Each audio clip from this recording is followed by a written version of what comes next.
Hey, good evening, ladies and gentlemen. How are you? This is Freddie Ewan, three-time GM of the Year, 2022 Pantheon Cup champion, the 2023 regular season champion, and the 2024 Pantheon Cup runner-up. Hope everyone's doing good. We're working. I don't know if this is going to work or not, but we got this headset on, which is hooked up to a wire. We're trying to work on some different sounds in the sound stage behind the fantasy football studios with Freddie Ewan. Robin's working on a couple things. Don't know if these headphones are going to work. Trying to get rid of some background sound distortion and whatnot.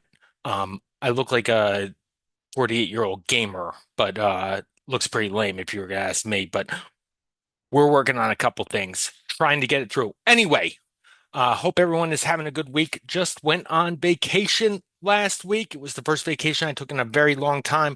Went and saw my new favorite band, Goose.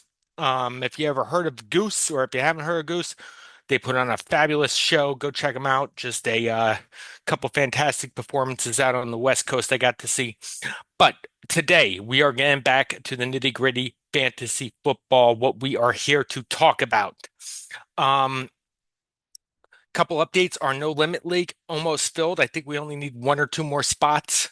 Couple veteran GMs that we got moving over to us, which is very exciting, and we're almost a full go. A lot of work as a commissioner putting that together in, putting the ESPN league and lots of other leagues I'm in, trying to run a business and play a boatload of fantasy football at the same time and try getting this show pumped up too. It's not always the easiest, a lot going on. But anyway, what we're going to do together, we're not going to talk about the No Limit Fantasy Football League. I'm not going to bore you guys with that anymore. What we're going to talk about is we're going to talk about actual fantasy football. I put together a blueprint for the 2025 draft and kind of a blueprint for the season, but mostly I'm going to give you my top tips on how to draft in 2026. For some reason, it says the 2025 draft, but this is the 2026 draft blueprint. And we're going to go over the rule number one. If you guys, I say this all the time. I say this all the time, and I cannot say it enough. There are different fantasy football leagues. There are super flex leagues where you can start two quarterbacks. There are leagues like the TPFFKO where quarterbacks get 6 points for passing touchdowns. In most fantasy football leagues, a quarterback is only going to get 4 points for a passing touchdown. They're going to get a very minimum for their passing yards. So drafting a quarterback early is always a huge, huge mistake. And I see it done time and time again by inexperienced fantasy football players. It reminds me so much of poker, like it's almost like if anyone knows poker, the term poker, it's almost like open limping in a tournament in early position. That's how bad it is to draft a quarterback in the early rounds. Um, you see it all the time, though. I mean, last year I think I saw Lamar Jackson drafted in the first round.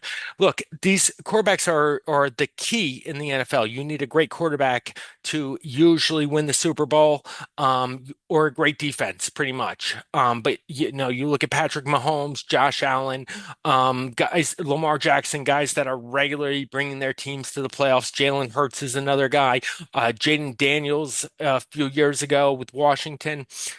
But in fantasy football, quarterbacks are such the threshold.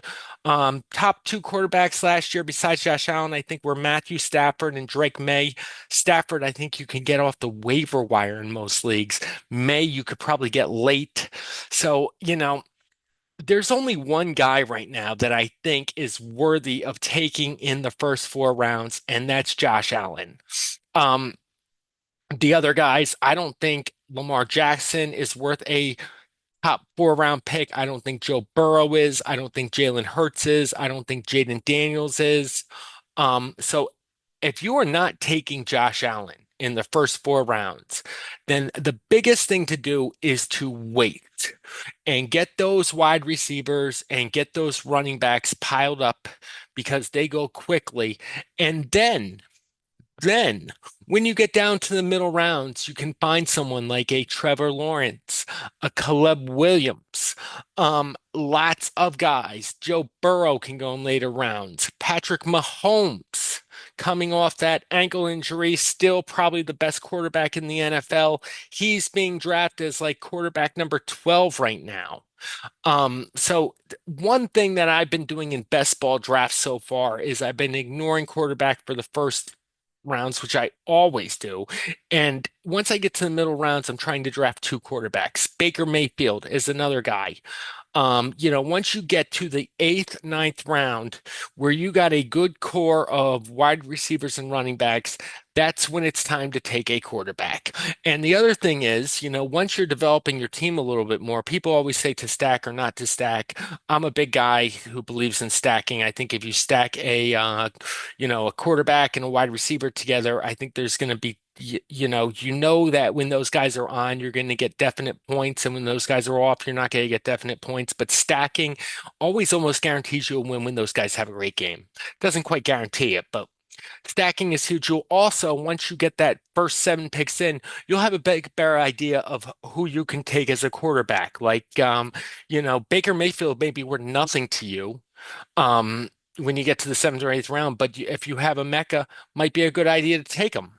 Um, same thing with if you take Devontae Smith, might be a good idea to take Jalen Hurts in later rounds. If you have if you have Jamar Chase, might be an idea to take Joe Burrow in later rounds. You can kind of feel out who you should take at quarterback based on the first seven, eight, even nine guys that you drafted before just drafting a quarterback. Um, in most fantasy football leagues where points are 4 points per passing touchdowns, you should really let your receivers and running back dictate who you are going to take at the quarterback position. I say this time and time again, and I just see inexperienced players take quarterbacks like crazy. I showed you a league last year where, guys where auction draft, unlimited auction draft guys, the highest two guys were, I think, Josh Allen, Lamar Jackson, and I think the three or four top highest guys were quarterbacks, which just tells you what kind of league that was in. But when you see a guy taking someone like a Lamar Jackson in the first round or taking a Joe Burrow in the third round, that gives you such an opportunity to jump and take a better player.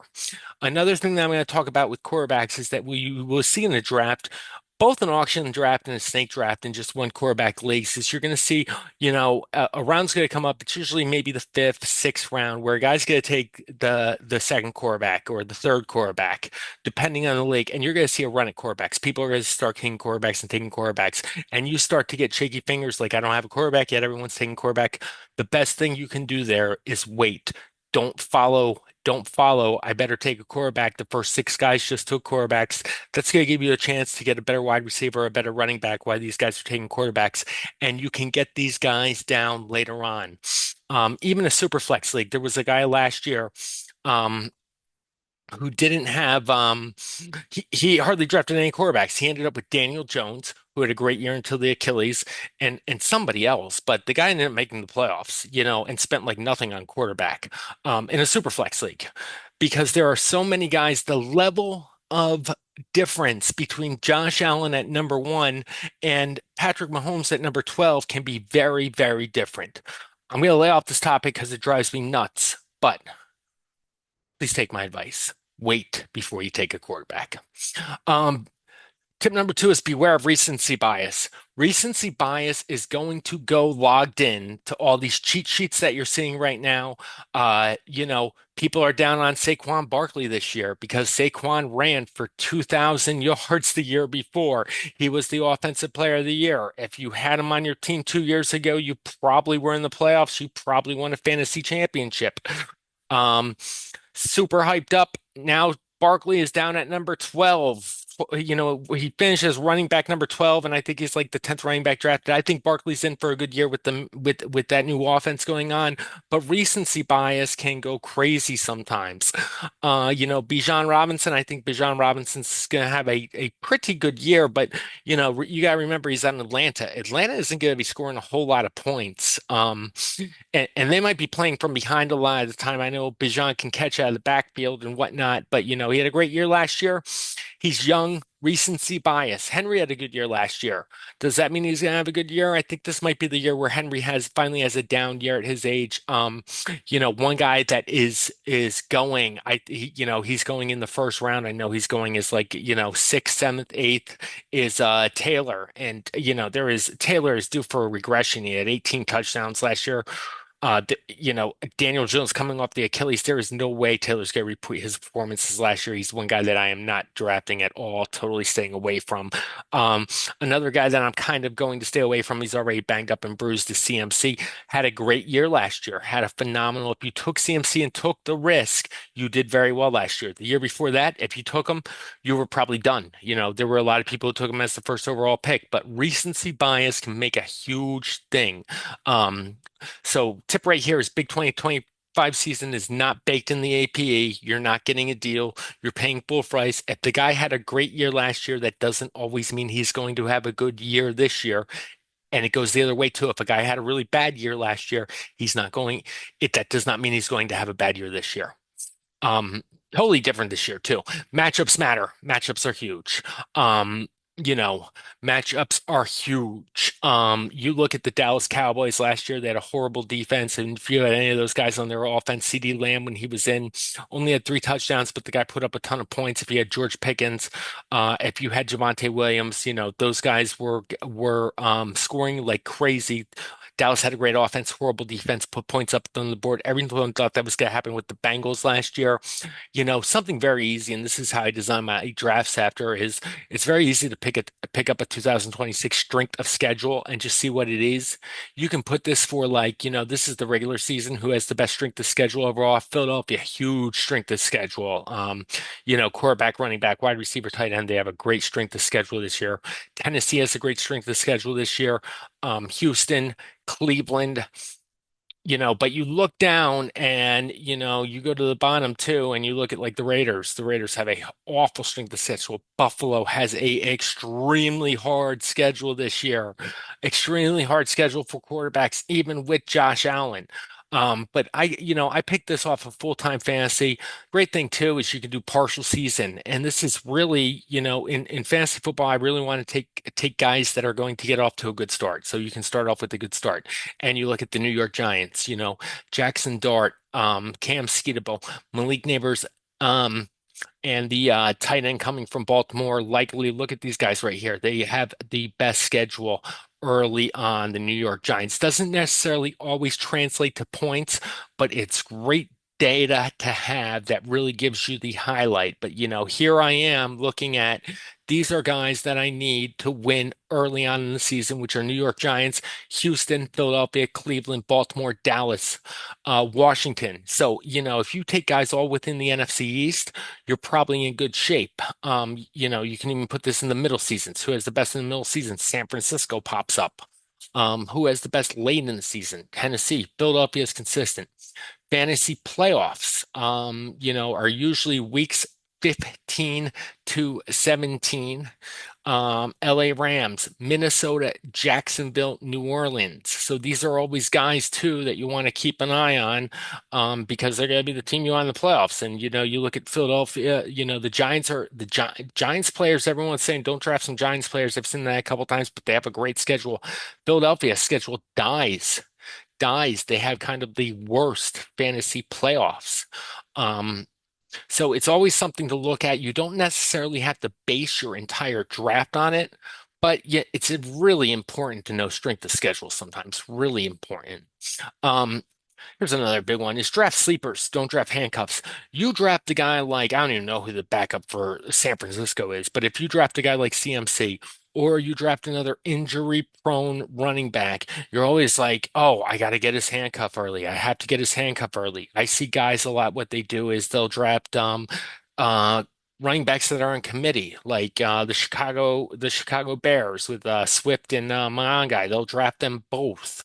Um, Really, if you are picking a handcuff early, I've done this a lot too. I've done this plenty of times, like, oh, I need the handcuff for this guy. I need the handcuff for this guy. And half of the time, I end up dropping the handcuff because I got a player injured or there's someone that where I want to pick up a defense on the waiver wire or something along that lines where I gotta, I'm always on the waiver wire picking up players. I usually drop that handcuff anyway. So, instead of saying, oh, I got to get the handcuff for this guy, I got to get the handcuff for this guy, pick sleepers instead of handcuffs. If your guy is going to get hurt, all right, if the best running back is going to get hurt, there are a few times where you will see their handcuff come in and play great. I can think of like Jordan Mason a couple years ago, I think for the San Francisco 49ers was a pretty good handcuff. There's a couple others, but for the most part, when a guy goes down, when a good running back goes down, their handcuff is going to do nothing compared to what they did. It's sometimes better off making a trade or picking off a running back on the waiver wire or using one of your running backs. I always talk about running backs are gold in fantasy football. I want to draft as many running back sleepers as possible in the later rounds instead of handcuffs. Really something to take in. And like I said, I've been on this other side too, where I draft far too many handcuffs when I could draft sleepers. That's something that I'm going to try really hard not to do this year, not think about the handcuffs that I'm drafting. Here's another thing, and I love J Dot. He's probably going to watch this, but don't draft players to trade. A few years ago, one quarterback league that it was smart of this guy because not a lot of people that realized that this was a one quarterback league, but they get 6 points per passing touchdown, and he ended up drafting. I think this was probably like 5 years ago. Tom Brady and Aaron Rodgers. Two top guys. He ended up, but his whole idea was, I'm going to trade one of these guys for a great player later on. Um, you don't want to look at this guy and say, "Oh, I'm going to draft this guy because someone might to trade for him later." Like, "Oh, I have my I don't have my wide receiver two filled, but I think there's a better run halfback on the board, so I'm going to take him, and maybe someone's going to trade me for wide receiver." The fact of the matter is, in most leagues, there are very few trades. And in most leagues, you really have to work to find trades. A lot of these leagues are set up of friends. We don't really know each other. Everyone's got busy lives. We're not gonna, I see players who play fantasy football who do not trade at all. There is one guy in this league where everybody trades, and I think he's maybe weighed one or two trades. I've seen guys who overvalue their players. Neil Montez, shout out to you. Hope we can have you on the show. Overvalues his players. So don't draft players to trade. Trades usually do not happen. And why we're talking about another thing on trades, I'm going to have a trade show soon, but just really quickly while we're talking about trades is, I noticed in one league, one guy is just he wants to get rid of this player so bad and he just keeps promoting him and promoting him and promoting him and promoting him. And, that's usually not the best way to make a trade. It's usually to put up and usually the best way to make a trade is not to put it up on a text thread or something, but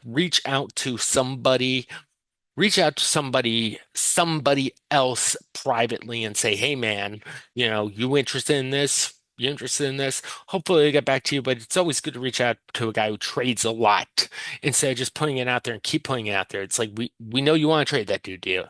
But if we're interested, we'll let you know. So draft players to trade. Don't draft players to trade. And course, I'm coming out with my 226 running back tiers. The studs, I'm putting Jamar, I'm putting Bijan up here, and I put CMC actually in tier one. If CMC is healthy, which he's not, he is a tier one running back. Tier two, I'm putting Jonathan Taylor, Ashton Genie, James Cook. The guy who I like here more than anything is James Cook. I really don't like Genty. I really don't like Taylor. Tier three, a chain. Man, Miami has a bad offense, but they're going to give him the ball a lot. Barkley, I think, is a great guy this year. Ken Walker is a guy that a lot of people are big on, and I'm kind of iffy. Chase Brown, I like a lot this year. Omarion Hampton, I like a lot. Harbaugh's going to run the ball. Derrick Henry, I do not like. Jeremiah Love, I love his game. I think he is on the worst possible team to have a good rookie year. I'm going to be looking at a lot at these tier four guys. And when I mean tier four, Javonte Williams is a guy that I still like. Cam Skatebo is a guy that I love. Breece Hall is banged up. Josh Jacobs, a year older. Don't like him. I don't like Kyren Williams too much. I'm not sure on ETN. Tier five, Swift. I'm not sure on people are high on David Montgomery. I don't think David Montgomery's taking a bad pick. He's going to get the most carries in Houston. The guy is a big running back, can score touchdowns. If you can get him late, he's a good pick. I don't like the running backs in New England. I don't like Bucky Irvin this year on Tampa Bay. Junkins, I do like on Cleveland.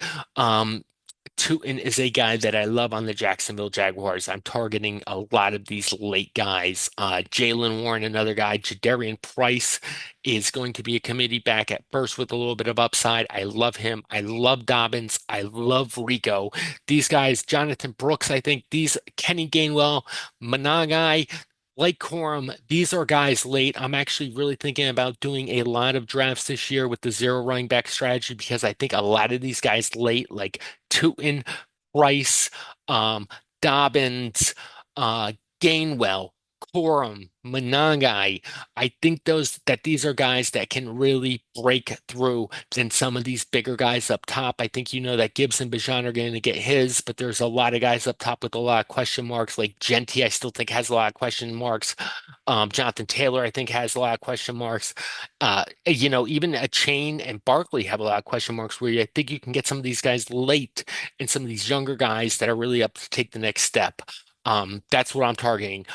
Quarterback tiers, obviously, I put Lamar Jackson on here, but I think there's only one quarterback for one quarterback tier, and that's Josh Allen.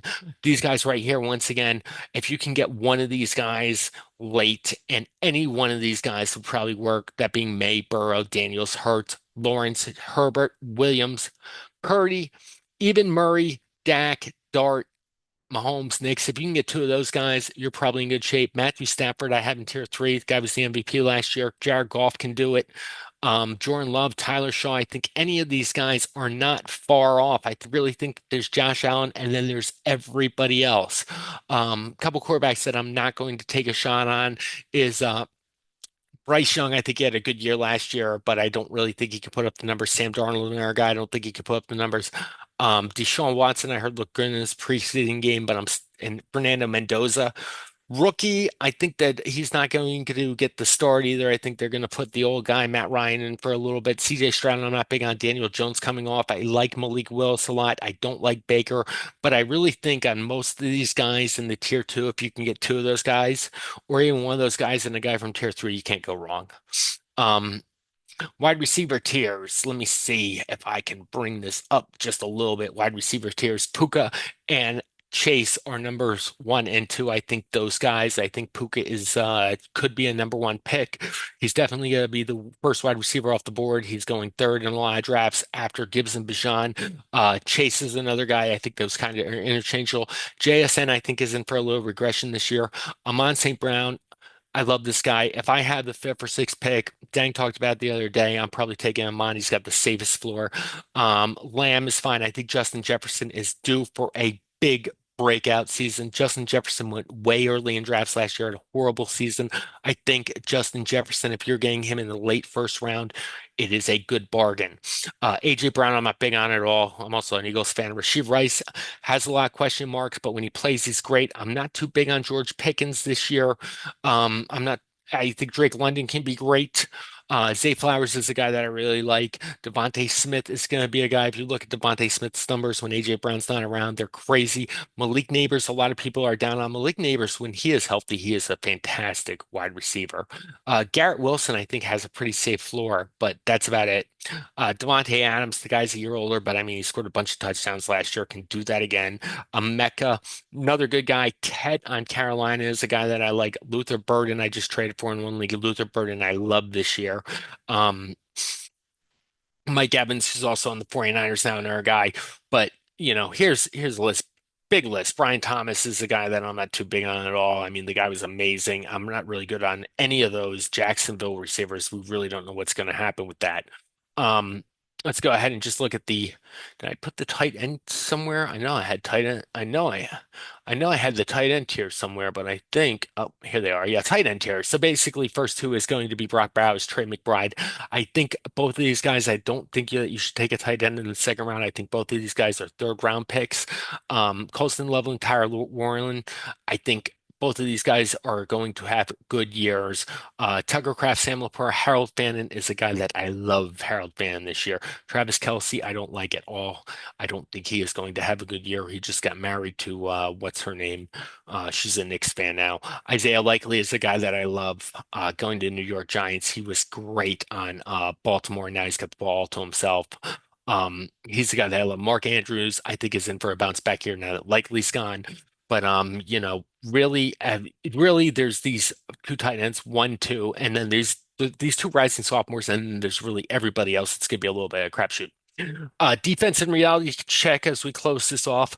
If you are drafting a kicker or defense not in the last round or the next last round, or if you're in a auction draft and you're spending more than $1 on a defense or kicker, you should be watching this show and learning everything from me. I stream my defense every week. Every week, I stream my defense. If you look at the stats and someone gets a great defense and someone streams, it's kind of equal. But at the same time, I'm paying $1 for a streaming defense, and I've seen people like I saw someone spend like, $10 out of a $200 draft on the Denver Broncos defense last year, which is absolutely absurd and beyond me. Same thing with kickers. Kickers very matchup proof. If a guy could be kicking outdoors in the wind or in a snowstorm, it's gonna be a lot different than some guy kicking in a dome. So I stream kickers as well. If you could stream a kicker based on matchup, it just goes so much more far. Some people don't do that. They just want to pay for the best kicker and put him in there. And that works too, I guess, if you get him for $1. Draft day tips, just to leave you with a couple things. Know your draft position early, know where you're picking. If you're a lot of videos that you can watch on YouTube on how to pick from the 4 spot, how to pick from the 5 spot. Um, do mock drafts. If you are in a auction draft league, I recommend that you do lots and lots of auction mock drafts so you kind of get the hang of how everyone's spending. It's kind of hard to do because they're not real drafts and fake, and you'll see guys spending a lot of money. Have a cheat sheet ready. I always have a sheet next to me with the guys that I want. I have a plan and I have a backup plan. I don't drink, so this does not affect me, but don't draft drunk. If you're going to be drinking and drafting, you're probably not going to have a good year. Ignore the chat. Um, a lot of these things are done on Zoom and whatnot, and people talking, but you'll see people, trash talk and whatnot and get involved and chat on this thing. Really, that's not focusing on the draft and where you want to be. Stay flexible in the middle rounds. Really, this could not be more true. Rounds 5 through 9 are where leagues are mostly won and lost. Don't have a rigid plan that I need this guy, I need this guy, I need this guy. I really try to draft my team with who I have, with the first pick, with the second pick, and how I'm going to mold that team around my top guys. Um, and that really comes out in rounds 5 to 9. Um, Waiver wire and in secret secrets, set waiver priorities. If you're not playing the waiver wire, you're not winning fantasy players. Check your injuries. Always check the injuries. I saw a guy last year trade for somebody who was out for the year, and he traded a good player too. It's just like never sit on a high hand. If you have a player on the bench that's outscoring all your stars, make the switch. Don't be loyal. A guy who's hot, put him in there.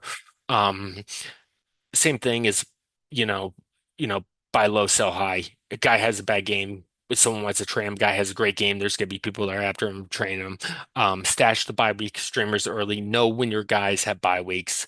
Find those streamers. Trade from strength, not desperation. This is very easy if you have a big injury and you need a running back or a wide receiver or a quarterback right away. People are gonna take advantage of you. It's just the way it is. You want to be the guy trading for the guy who needs the running back or the wide receiver. You don't want to be in that desperation spot. I understand you can't get that. Of course, the best way to get advice is to subscribe to that fantasy football show with Freddie Ewan. And once again, that fantasy football show, here it is, dedicated to my father. Rest in peace, Dad. Go Birds. Everybody, I hope you had a great Tuesday night.